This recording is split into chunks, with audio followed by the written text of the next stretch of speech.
Hola, bienvenidos a mi canal.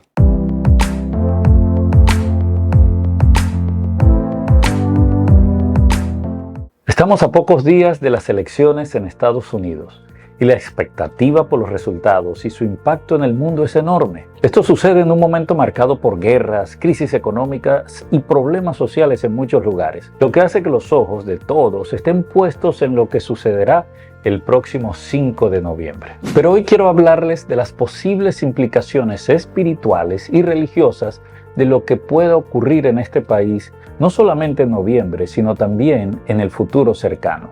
Para los cristianos, la Biblia es una fuente de ánimo y esperanza en tiempos difíciles.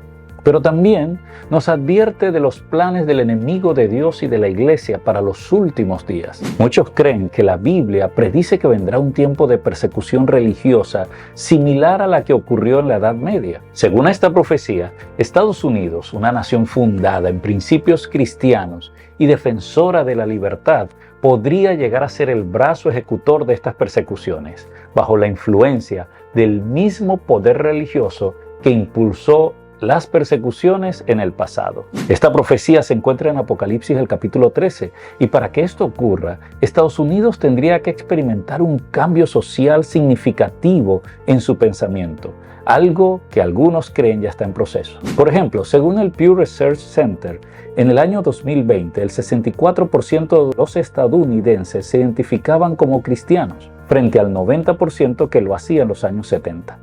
De seguir esta tendencia, el país podría ver una disminución en su identidad cristiana en unas pocas décadas. Esta transformación cultural podría estar moldeando la política de Estados Unidos.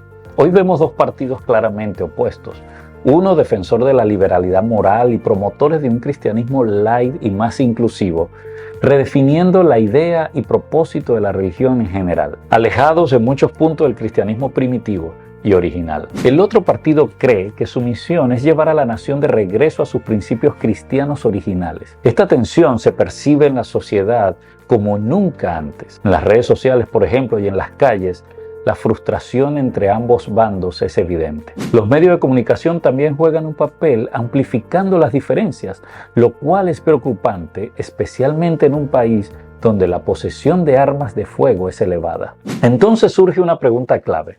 ¿Es posible que en un país históricamente defensor de la libertad de expresión y de culto se dé la persecución o censura a quienes adoran a Dios de una manera diferente? ¿Podría algún partido político estar más propenso a impulsar algo así? Por un lado, los demócratas suelen abrazar una ideología humanista, de izquierda, que coloca al ser humano en el centro y defiende la intervención del gobierno en favor de los más vulnerables. En su visión, la fe y las creencias deben estar sujetas a la ciencia y la religión tiende a verse como un aspecto cultural más. De hecho, la mayoría de los ateos en Estados Unidos se identifican con este partido. En su afán de dar derecho a minorías y de promover cambios sociales, algunos ven en el Partido Demócrata una tendencia a imponer sus ideas sobre la mayoría, lo cual ha traído consigo una ola de liberalidad moral. Incluso en las escuelas se percibe este enfoque, lo que parece una estrategia de transformación social para futuras generaciones y, según algunos,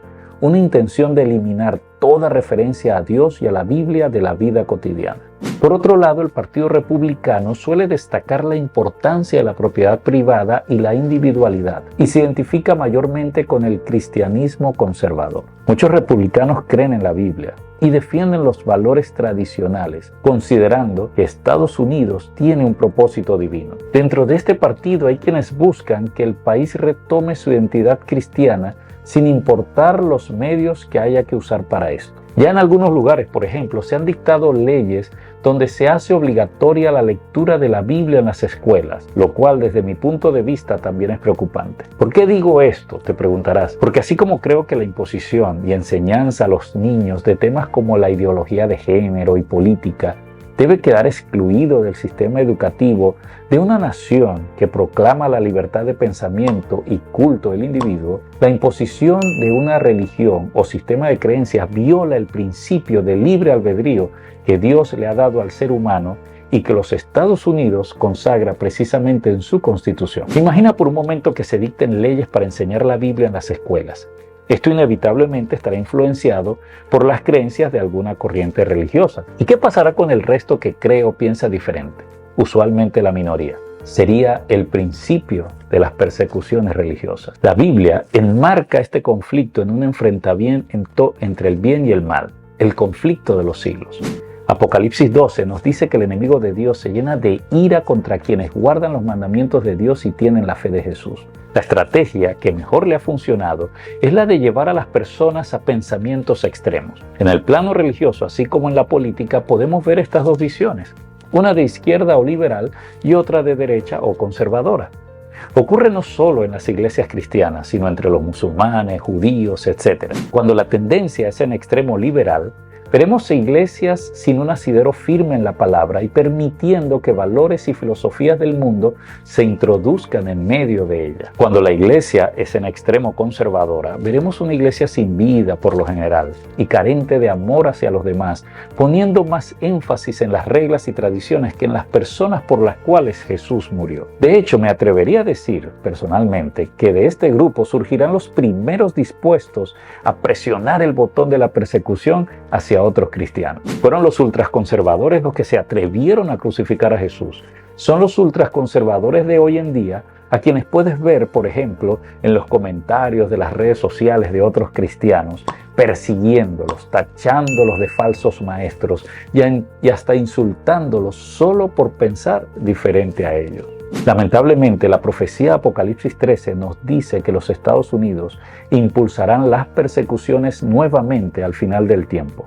Y en esto, creo yo, ambos partidos tendrán mucho que ver. Encontrarán muchos motivos y razones en común para querer erradicar a grupos creyentes minoritarios. Pero me gustaría aclarar que creo que Dios tiene fieles hijos de ambos lados, de corazón sincero, a quienes Jesús llama a levantar su vista más arriba, al reino de los cielos que vendrá. Poner nuestra esperanza en un ser humano o en una solución terrenal podría costarnos nuestra salvación y vida eterna. Solo Jesús puede traer equilibrio y centrarnos en lo que realmente importa. Apocalipsis 3:20 dice: aquí estoy yo a la puerta y llamo, dice Jesús. Si alguien oye mi voz y abre la puerta, entraré y cenaré con él y él conmigo. Si los problemas que ves en el mundo te desalientan, te animo a recordar esta promesa de Daniel 2. En los días de estos reyes, el Dios del cielo establecerá un reino que jamás será destruido y su dominio durará para siempre. Si tienes alguna pregunta o tienes algún comentario, te invito a dejarlo más abajo.